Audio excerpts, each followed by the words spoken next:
Thank you for joining us this evening on the Jenny Lynn Show. Tonight, I'm having fun here speaking with Randy J. Gordon.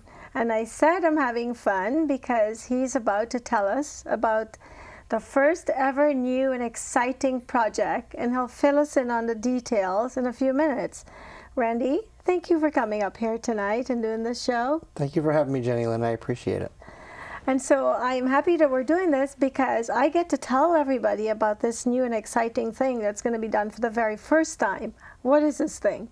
That's true. This is the first time ever that there will be a Hanukkah time frame basketball tournament. And it's a tournament that's really going to be set for all ages. I mean, going to 60 and over, all the way down to 10 and under. So it's not so much for college players, and it's not so much for high school players. It's really a tournament for the rest of us. That's awesome. So the rest of us. The rest of us. As in our older people. Is Well, that what you're saying? I'm calling it a tourney for the ages, and It's got all kinds of taglines. But yeah, it's really for multiple age groups. It's for men and women, and the interesting twist on it, even though it is Hanukkah, which is the festival of lights celebrated by Jews around the world, it is actually not a Jewish person tournament. It really is for all races and for all religions.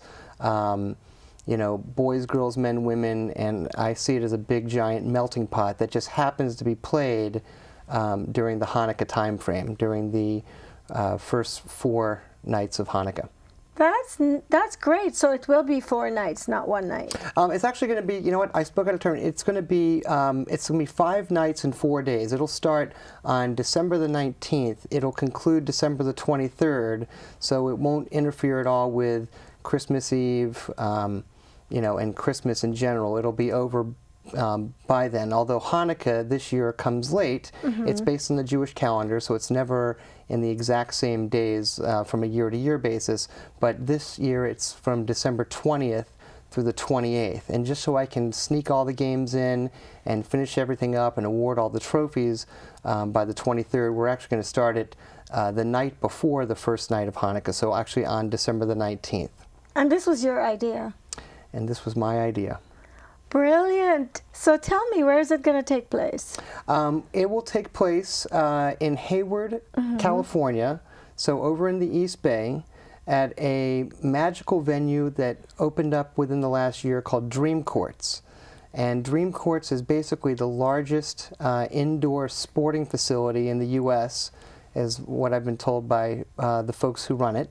It's 400,000 square feet of just indoor sports mecca madness, and they have 17 basketball courts altogether, 7 of which are NBA regulation basketball courts, so with the glass backboards and the beautiful wooden ceilings. It looks like it's right out of the movie Hoosiers or something.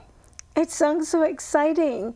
So what made you come up with this idea? Where did it come from? Where did it stem from? Well, there's always been a fascination between Jews and the sport of basketball, and it really dates back to when Naismith invented the game. But really, it's just something that it's very ingrained in the Jewish culture. We don't really have many famous Jewish basketball players.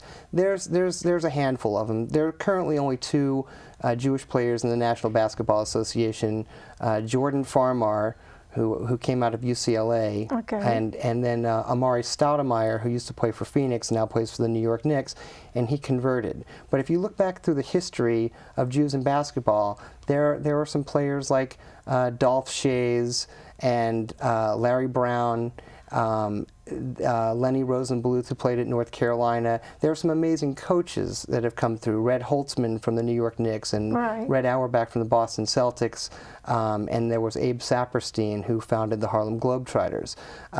So Jews seem to excel very much when it comes to management, ownership, kind of putting the whole thing together, maybe building some of the actual venues. And we love to play basketball. It's just historically, you don't really find Jews in the top 50 of the NBA players of all time. But it doesn't mean that we don't love the game itself. So you're going to create history and change that. Well, I'm going to actually kind of use the Hanukkah time frame, almost as a platform to try to educate people who don't really know much about Hanukkah. And they might view it as like, well, that's just the Jewish Christmas. And that's, probably an unfair description. I mean, it's the Festival of Lights. It dates back 2,000 years. It certainly happened after the Bible was written, so you don't really read about Hanukkah in the Bible. But what I'm trying to accomplish is a tournament that really involves Jews and non-Jews. My one caveat is basically that you will have however many people that will be on a team that can vary anywhere from 8 to 12 players. But what I'm pretty much going to use as a qualifier is that at least one person on that team, whether they play or they don't play, needs to be Jewish. And hopefully that might give a player who is Jewish an opportunity to integrate with other people, because that player would be able to sign their team on to be able to play in this tournament. And my hope really is what this tournament's going to be nationally and globally, years from now. So it'll start here in San Francisco, in the Bay Area at Dream Courts. But the real big picture is that in 2012, my hope is that Hanukkah Hoops will actually be in 12 markets starting December 12th, 2012. So on 12/12/12, I want to be in 12 markets, and then really have it expand from there, and have this something that really becomes, a legacy that will go on for years and years. But it starts here in the Bay Area. Setting a trend. I think it's great. So how are you planning to get the word out there so people can come and participate? And is there a charge? I mean, what does it require? How do you become a part of it? Well, the Eventbrite page will be up just after December the 1st, okay, which is good because the tournament's going to be December the 19th, so a lot of things have to happen in a very short period of time. I would say that I've been in stealth mode until all the legal trademarking started, to be able to trademark this event as an athletic event and also be able to sell apparel relating to Hanukkah hoops. So it'll start with a $180 entry fee into the tournament, and of that $180, $48 will actually be donated to charitable causes, namely Jewish Family and Children's Services, but also to an organization up in San Rafael, California called Roots of Peace.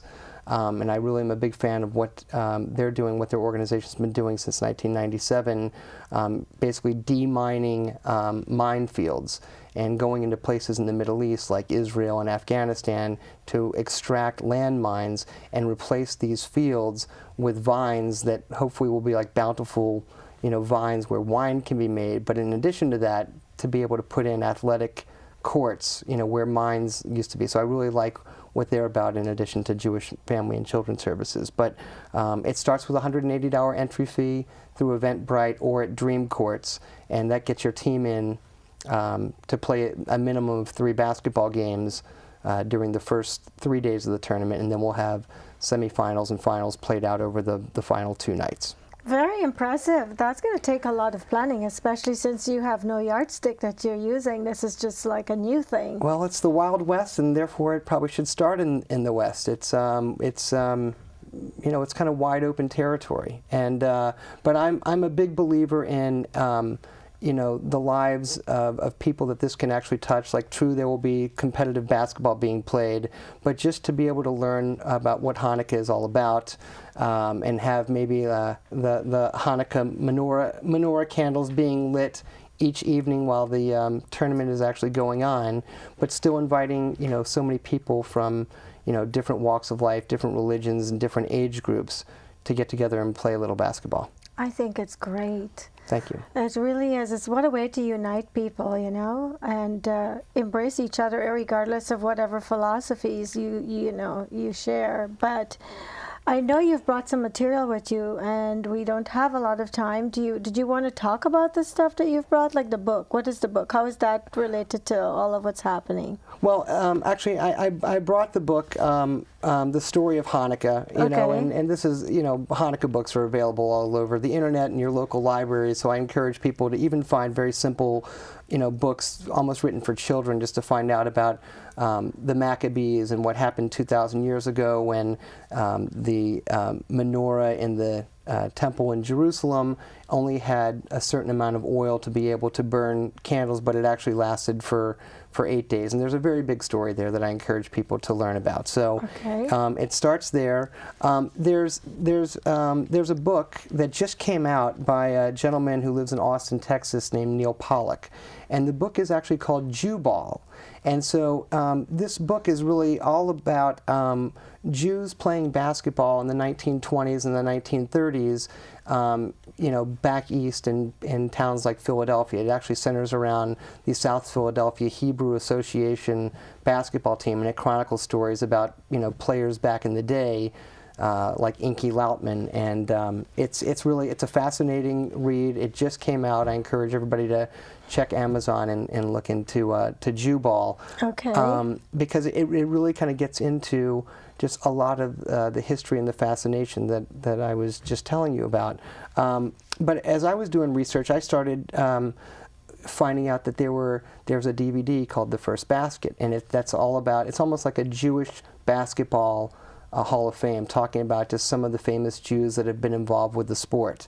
So again, they're the underpinnings of this history, that fuels people to want to learn a little bit more about it, particularly Jews. But again, this is a tournament really for everybody. So I'm hoping that everybody can set aside differences and just be able to get together, over the course of 25 to 40 minutes and play against one another in a good, healthy spirit of competition. Okay. Well, we're running out of time, so you are going to be putting on this festival. I'm just kind of wrapping it up, making sure that we cover everything. What do you want people to know that we haven't discussed that's critical to make this whole event come together?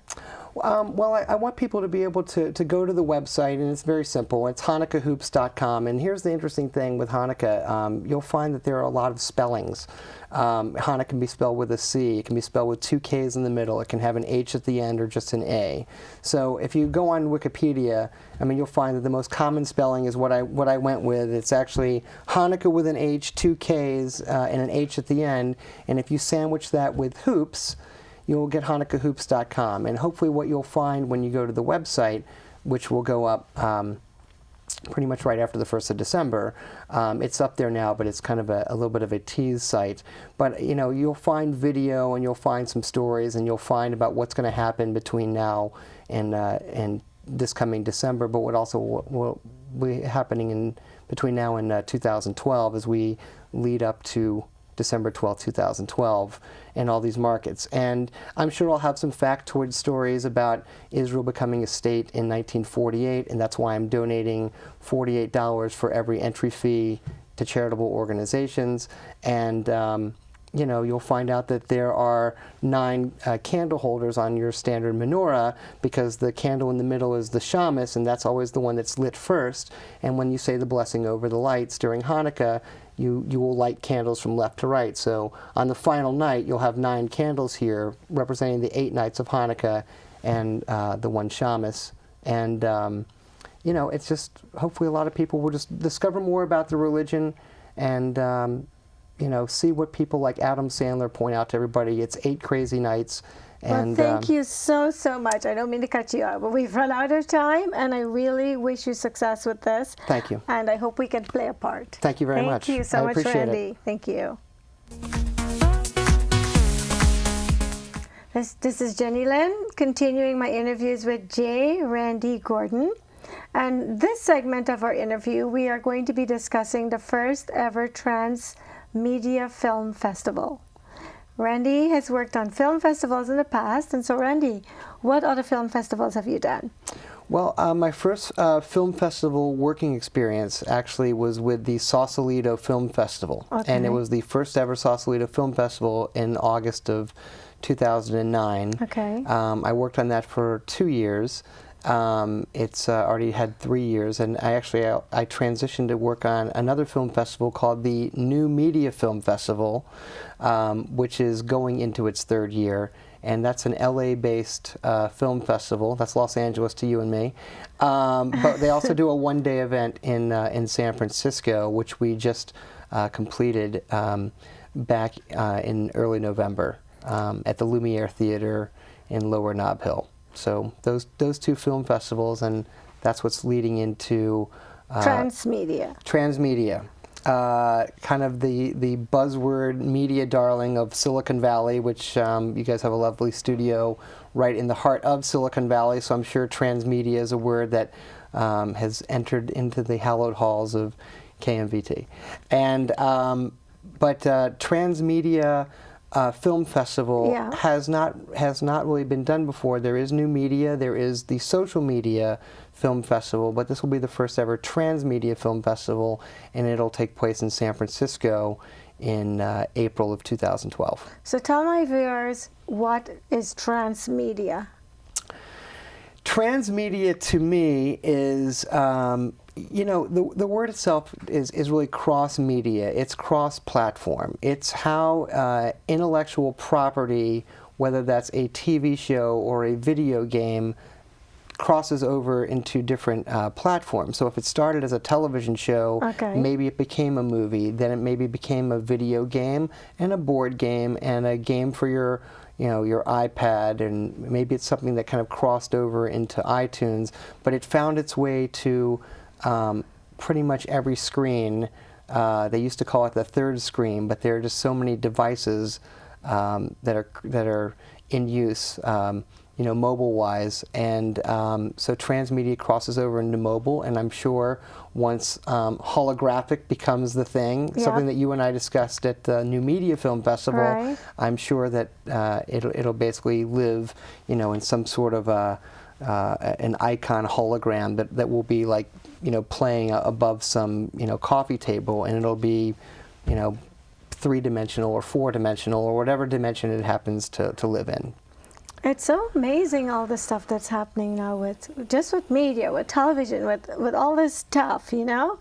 And where is it going to take place in April? The venue is to be determined. We're reviewing venue plans. When I say we, Andre Champagne Patrick, who does a lot of film work and camera work and production in the Bay Area, is the one who basically secured the URL for Transmedia Film Festival. And relatively recently, we were surprised it was available.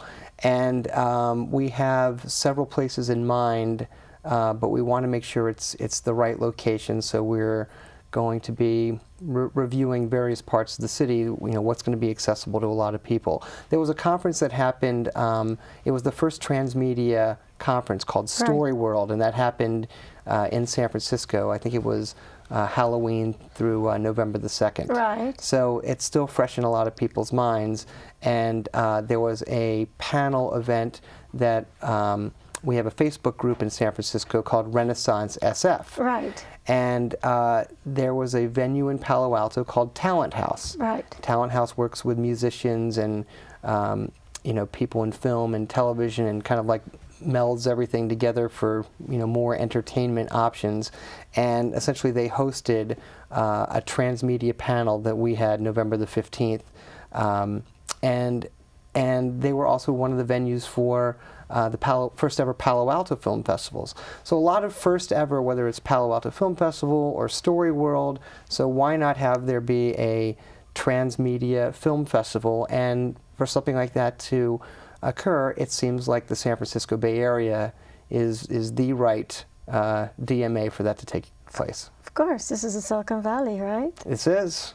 This is where it all happens. This is Sillywood. This is where, you know, I keep on hearing about Silicon Valley meets Hollywood, and everyone's talking about the Sillywood shuffle. Oh, I like that. So Sillywood. we talk about, you know, everything going holographic. We talk about Sillywood, but there's so many things that are happening in the Bay Area, all the way up to Marin County. There's so many things that are happening in Emeryville, you know, with Pixar and Expression College of Design, and there's just a lot of content that is being created and collaborated on, and we are in San Francisco, which tends to be a very open source, community. Your intellectual property is your intellectual property.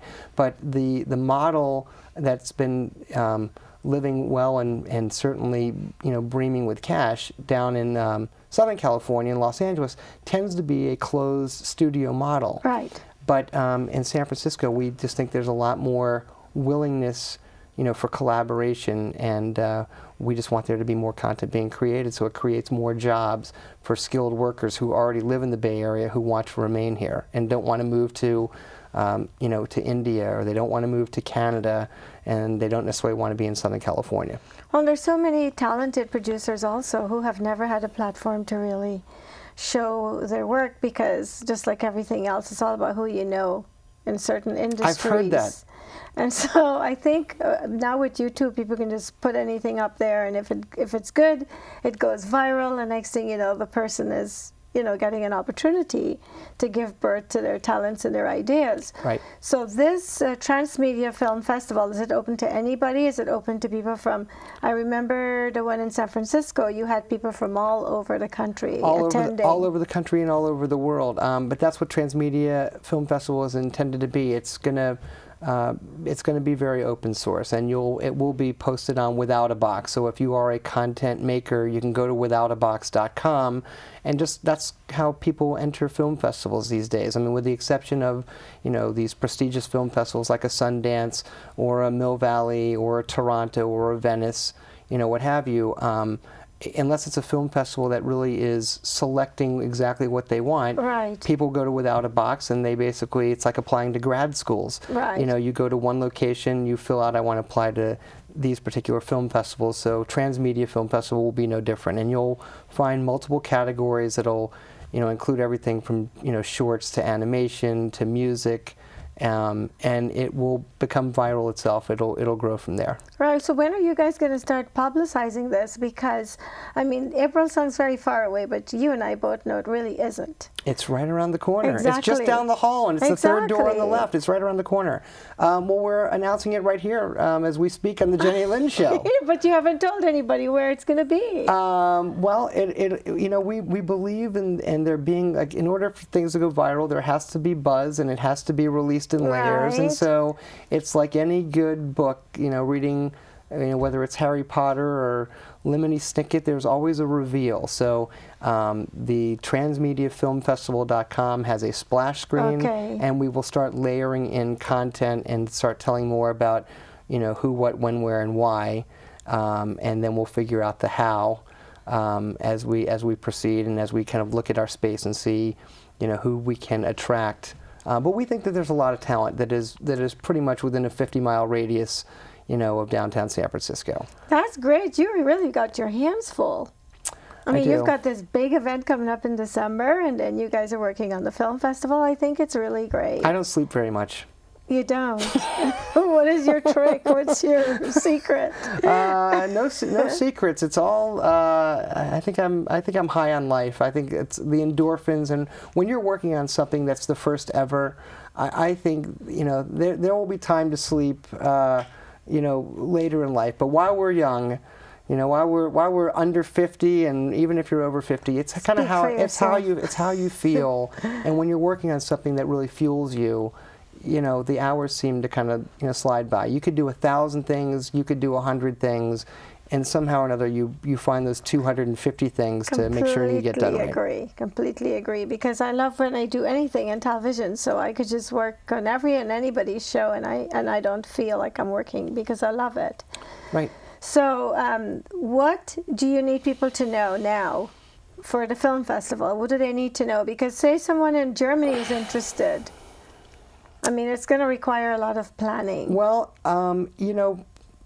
films these days, that process could be a 2-year process, but now, people, it's like the disposable film festival. People are shooting things on their iPhones. They're shooting things on cameras. They're going to be posting, movies via Twitter. It's going to be all happening through Bitleys, and you're going to be seeing things like one scene at a time. So we throw down the gauntlet to the people who are making the content, and that goes, you know, for the 10-year-old kid that wants to do something with their classmates that's creative.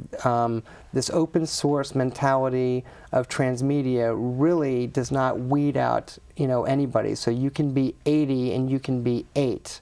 And we just encourage you to make content. The submissions should be open probably right around the first of the year. That'll give us time to kind of sift through, you know, all these different categories of content and decide what we're going to put out there come April. But that pretty much gives us January and February and the first part of March to see, and we'll be able to accept content, you know, pretty much up through the end of March, and we can make last-minute decisions because we want to discover that next great filmmaker that no one knew was a filmmaker. Awesome. I was privileged to be a part of the New Media Film Festival in San Francisco, and I was very impressed with the productions that I was able to sit and watch. And so I'm really glad that you guys are providing these types of venues for people to come and show their work. Thank you. And, you know, hopefully, you know, be able to produce more and have a place where they can go and get people to find out about it. So you've had a total of about 5 years of working in the film festival industry. Or have you been able to see what you don't want to repeat that will actually make this venture, although a new one, almost perfect? Well, you know, I guess having worked in events most of my working life, and that includes managing, you know, a music tour, that includes working on sporting events, it includes being involved with World Cup, Super Bowl. I have certainly seen several mistakes made, and I've certainly been a part of some of those mistakes being made. Good. You know, there's nothing really that stands out. I mean, even taking a chance, I'll give a great example. Sausalito Film Festival in the first year showed a secret film that nobody in it on the final night, and you know, nobody knew what that film was going to be, largely because that film was not done. So in fact, like, the final rough cut was rushed up from Los Angeles so people could see a work in progress.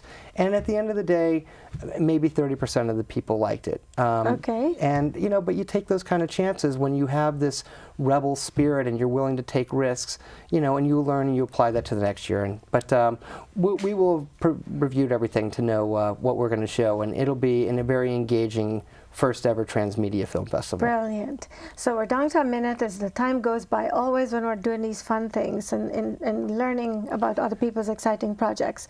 Is there a website you want people to know about so that they know where to contact you guys? I know you mentioned it before. Would you like to say it again? Would love to. Would love for people to check out transmediafilmfestival.com. And in addition to that, there is a Facebook group called Renaissance SF. There's a website, renaissancesf.ning.com. And a lot of information will be kind of doled out through Renaissance SF and through transmediafilmfestival.com. Well, thank you, Randy. I'm looking forward to being a part of this big news, transmedia news event. We're looking forward to having you. Thank you. And I thank my crew, who are my friends. I could never do this without them. Thank you, crew. Thank you for watching, everyone. Thank you so much, and have a great evening. Goodbye.